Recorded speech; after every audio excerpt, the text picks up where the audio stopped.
मैं लगभग 3 से 4 सालों से सारे लॉन्च इवेंट देख रहा हूँ और एक बात फॉर श्योर एप्पल के लिए है, उनके लिए Android is like beta version of it. कोई भी चीज अगर एंड्रॉइड में बेहतर चल रही है तो जस्ट स्नैप इट अप।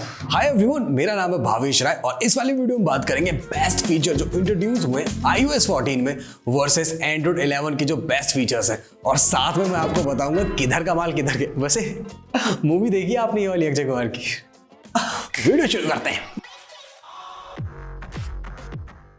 शुरुआत में जो बात कही थी सबसे पहले मैं उसे जस्टिफाई करता हूं। हम बात कर रहे हैं 7 फीचर्स जो कॉपीड हुए एंड्रॉइड से iOS 14 में। तो एंड्रॉइड वाले कमेंट सेक्शन में अपनी छाती चौड़ी कर सकते हैं। मैं बात करता हूं पहली चीज की। iOS डिवाइसेस में जब भी पहले कॉल आती थी वो सीधा आपके मुंह पे फेंक के मारती थी और everywhere you can not avoid it. लेकिन iOS 14 में आपको इससे निजात मिल जाएगा, नॉर्मल नोटिफिकेशन की तरह आएगा, जो एंड्रॉइड में बहुत बरसों से चल रहा है गेस।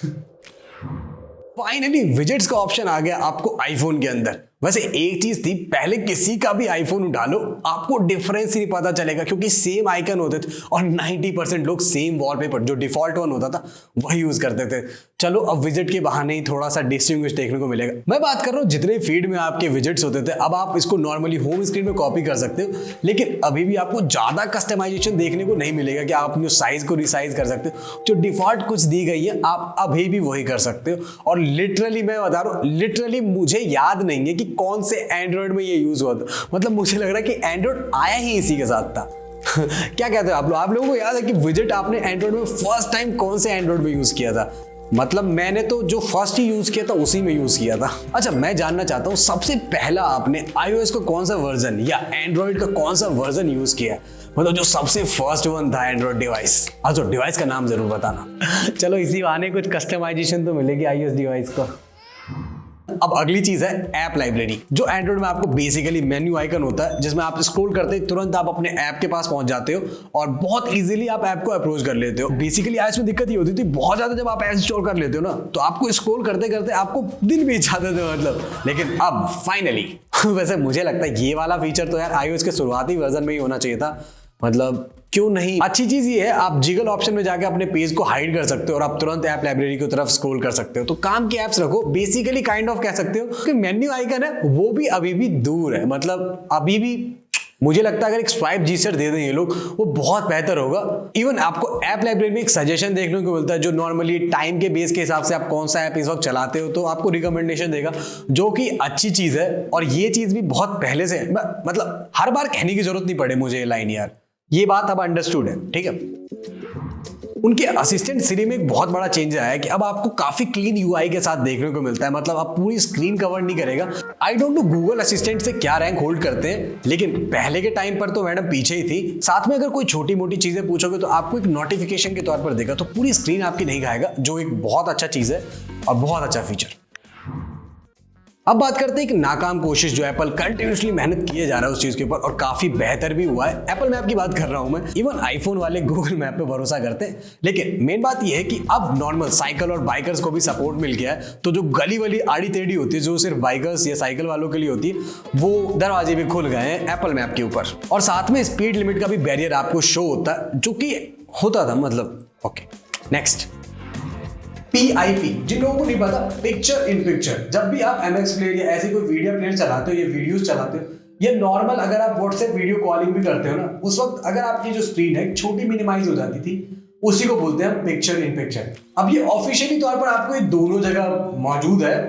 वैसे ऐसे एक रेफरेंस के लिए है, एंड्रॉइड 8 में ये चीज इंट्रोड्यूस हुई थी लगभग 2.5 से 3 साल पहले। अब फाइनली iOS वालों को भी मिल गया।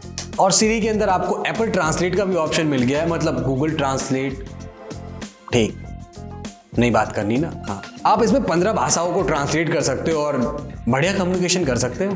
टिंग कीबोर्ड इनपुट, अब फाइनली आप बोलते बोलते अपने कीबोर्ड पे टाइप कर सकते हो। काइंड ऑफ स्पीच को आपको टेक्स्ट में कर देगा जो भी है। मतलब यस गुड इट्स वर्क। और भाषा की बात हो रही तो लगे हाथ सफारी ब्राउजर भी आपको लाइव गूगल ट्रांसलेट, ओह यार ट्रांसलेट जब भी आता है ना गूगल निकल ही जाता है, और मैप जब भी आता है तो गूगल निकल ही जाता है। मतलब गूगल मैप ऐसा लगता है कि इकलौता वर्ड है और गूगल ट्रांसलेशन इज इकलौता वर्ड है, पता नहीं क्यों।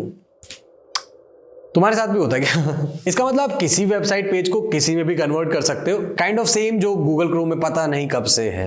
एक और बहुत वियर्ड चीज बताता हूं, फाइनली आप डिफॉल्ट ऐप चूज कर सकते हो iOS में। मतलब डिफॉल्ट ऐप, मतलब कितनी छोटी चीज है ना वैसे, लेकिन आप गूगल क्रोम को अपना डिफॉल्ट ब्राउजर कर सकते हो घोषित, और इवन आप जीमेल को अपना जो भी ऑफिशियल कर सकते हो। मतलब अब iOS 14 की बात है ये। इंस्टेंट एप्स नहीं, ऐप क्लिप्स की बात कर रहा हूं। नॉर्मल आप बिना ऐप को इंस्टॉल किए हुए काफी सारे फीचर्स यूज कर सकते हो उस ऐप के, डिपेंड करता है डेवलपर ने क्या क्या पहुंच दे रखी है आपको, तो अब आप iOS में यूज कर सकते हो। और एक और चीज है, जो आप 10,000 या 12,000 के फोनों में इतने सारे ट्विक्स देख लेते हो कैमरा ऐप के अंदर, iOS में इतनी सारी चीजें नहीं आती। कुछ चीजें आती हैं जो बाकी में नहीं आती, लेकिन आप फाइनली आप मिरर सेल्फीज ले सकते हो, और भी छोटी मोटी चीजें ही ऐड हुई हैं, बाकी कुछ ज्यादा बात नहीं है करने को। बट एक बहुत इंपॉर्टेंट चीज बता दो, जितनी भी चीजें ऐड हुई ना वो बहुत बेहतर तरीके से काम कर रही है। इवन उनके जो एनिमेशन है वो हमेशा की तरह बड़ी स्मूथ, जिसके लिए बेसिकली iOS जाना जाता है। मतलब आई एम लविंग इट। अब हम बात करते हैं एंड्रॉइड 11 में कौन कौन से फीचर्स ऐड हुए और कुछ महत्वपूर्ण अपडेट और आए हैं आईफोन 14 में, उसके बारे में बात करेंगे। साथ में साथ आईफोन 11 में जो सबसे मेजर अपडेट आया, नोटिफिकेशन पैनल में बहुत सारे चेंजेस आए। सबसे पहले जितनी नोटिफिकेशन आती थी उसको बिल्कुल एक क्लासिफाइड व्यू में कर दिया, 3 व्यू में। सबसे पहला आपका कन्वर्सेशन के अंदर जितने भी आपके चैटिंग वेबसाइट्स हैं उन सबके मैसेजेस होंगे, जो एक बहुत अच्छा है। और साथ में आपको बबल रैप वाला फीचर देता है, जो फेसबुक की याद दिलाता है ना। बिल्कुल ये फीचर उन लोगों के लिए है जो 2 नाव पे पैर रखते हैं, मतलब 2 ऐप पे पैर रखते हैं, तो आप लगे हाथ चैट भी कर सकते हो और इधर भी आप कुछ कर ही सकते हो। मतलब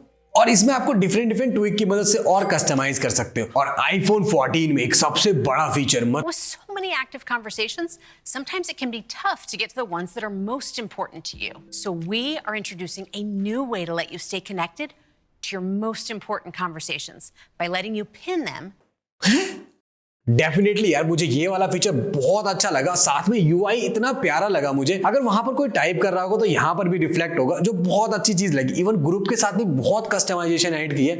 मैं डेफिनेटली चाहूंगा जितने भी सोशल मीडिया ऐप है इस चीज को लेके आए हैं यार। मतलब बहुत अच्छा फीचर है।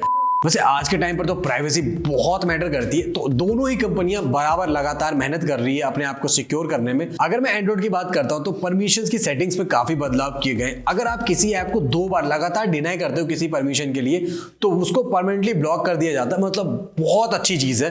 दूसरा अच्छा फीचर ये है कि अगर आप कोई ऐप बहुत दिनों से यूज नहीं कर रहे, उसको आप नहीं खोलते हो, तो उसकी सारी जितनी भी आपकी परमिशन मांगी होगी ना उसने, वो सारी रीसेट कर दी जाएगी और बैकग्राउंड में कभी वो डाटा लीक नहीं करेगा। तो बहुत अच्छी चीज लगी। और साथ में अगर मैं iOS की सबसे बड़ी बात करूं तो अगर बैकग्राउंड में कोई ऐप आपका कैमरा यूज कर रही होगी ना, तो एक नोटिफिकेशन बबल आएगा। ये फीचर बहुत यूजफुल है। इवन मैं चाहूंगा कि अगर माइक भी कुछ रिकॉर्ड कर रहा हूं ना बैकग्राउंड में कभी, तो उस वक्त भी इस बबल पॉपअप करना चाहिए। मतलब it would be very great feature कि मतलब आपको बाहर से पता चलेगा। मैं चाहूंगा कि एंड्रॉइड भी इस चीज को लेके आए। एंड्रॉइड 11 के अंदर आपको न्यू पावर मेन्यू देखने को मिलेगा, कुछ ट्विक्स के साथ जो बिल्कुल अनोखे हैं। और अभी के तौर पर तो देखो, कस्टमाइजेशन के तौर पर अच्छा लग रहा है मुझे। ये वाला थोड़ा सा आप कह सकते हो कि एप्पल की तरफ जाता हुआ। जैसे आपको नोटिफिकेशन में मीडिया प्लेबैक दिखता है ना, अब आपको यहाँ नहीं ऊपर देखने को मिलेगा, जो बहुत अच्छा लगता है। और वहीं पर आपको बेसिक ट्विक के बटन दिए गए। साथ में आपको एक बहुत अच्छा बटन दिया गया मीडिया प्लेबैक का, कि कहाँ प्ले करना चाहते हो, जो एक बहुत अच्छी चीज है कि मतलब आपको सीधा यहीं पर देखने को मिल रहा है। वैसे पिछली बार तो एंड्रॉइड ने दिल तोड़ दिया था, मतलब स्क्रीन रिकॉर्डिंग हटा करके, लेकिन अब आपको देखने को मिलेगा स्क्रीन रिकॉर्डिंग इनबिल्ट। और अगर कोई चीज एंड्रॉइड के अंदर आती है ना, तो आपको हर जितने छोटे से छोटे फोन, बड़े से बड़े फोन, हर फोन में वो खुशहाली फैलती है। तो सबसे अच्छी चीज है ये किसी भी फोन के लिए। और अपकमिंग एप्पल फोन्स में आपको NFC की मदद से आप कुछ कार की कीज को भी स्वैप अप कर सकते हो। काइंड ऑफ बहुत अच्छा फीचर है, बहुत इनोवेटिव है। इंडिया की तो मैं गारंटी नहीं लेता इंडिया वालों को कभी नसीब होगा। और एप्पल सिर्फ यार iOS से रिलेटेड नहीं है, बहुत सारे अच्छी चीजें और कर रही है। अब आप फ्यूचर में अपने आईफोन से कार को अनलॉक कर सकते हो। साथ में जब आप आई वॉच में हैंड वॉश करोगे तो आपको अलर्ट देगा कि कितनी देर तक आपको वॉश करना। काइंड ऑफ बहुत बेहतरीन यूज कह सकते हो। एक्सेलेरोमीटर, गायरोमीटर और माइक का जो होता है ना, मतलब बहुत सटीक उपयोग। और भी 2-3 चीजें हैं जो एप्पल बहुत अच्छा, मतलब काइंड ऑफ जो एप्पल इकोसिस्टम है ना, वहाँ बहुत बेहतरीन काम कर रहा है। काइंड ऑफ अगर मैं बात करता हूँ, आपने एक ईयरपॉड लगा रखा है, वो आपके तीनों डिवाइसेस से कनेक्ट है। अगर आप आईफोन पिक करते हो तो काइंड ऑफ आईफोन का प्लेबैक देगा, और तभी अगर आप स्विच करते हो आईपैड पे तो वहां का मीडिया प्लेबैक देगा। बहुत अच्छी चीज। लेकिन मैं कंफ्यूज इसमें हूं कि अगर मैं तीनों को सामने रखूं और मैं तीनों में ही मीडिया प्लेबैक करूं, तो मतलब जो सबसे पहले क्लिक होगा ऑब्वियसली बात है कुछ मिली सेकंड पहले उसका बजेगा, लेकिन बाकियों का क्या होगा? मतलब फिर बाद में इंटरफेयर कर, मतलब ऐसे मैं देखना चाहता हूं कि क्या होगा वैसे। बट लेकिन अच्छी बात यह है कि अगर आपको कहीं पे भी कॉल रिसीव होगा, मतलब स्काइप हो गया, नॉर्मल कॉल हो गया, तब आपको वो अलर्ट देगा। बहुत बढ़िया चीज। बेसिकली जो स्मूथनेस वाली स्विचिंग है ना, ये एप्पल को बहुत अलग बनाती है बाकी कंपनियों से। तो Apple ecosystem is great if you are there. But दुख की बात यह है कि इंडिया में तो मतलब वो लोगों का ही प्यार है, बस एक आईफोन। और काइंड ऑफ यार एप्पल हेट नहीं है, अलग अलग यूजर्स के लिए बना हुआ है। लेकिन एक चीज है मैं कंपाइल करना चाहूंगा, एप्पल के अंदर क्या होता है कि Apple tells what to do, आपको क्या करना है एप्पल हो जाता है। लेकिन एंड्रॉइड के अंदर क्या होता है, do whatever you want to do, मतलब अपने रिस्क पे करो। हैकर को भी यही बोल रखा है भाई, do whatever you want to do. तो आपको अपने बचाव भी काफी करनी पड़ती है उसमें। तो फायदे के साथ साथ घाटे भी हैं, लेकिन हम तो एंड्रॉइड यूजर्स ही हैं। तो अपना ओपिनियन iOS वर्सेस एंड्रॉइड पे नीचे लिखें। तो मैं चलता हूं अपनी किडनी को फिट करने के लिए, क्योंकि हम सबको पता है थक थक ये तो ट्रेलर है, अभी रियल पिक्चर तो आईफोन 12 में आएगी ना। बाय, नमस्ते।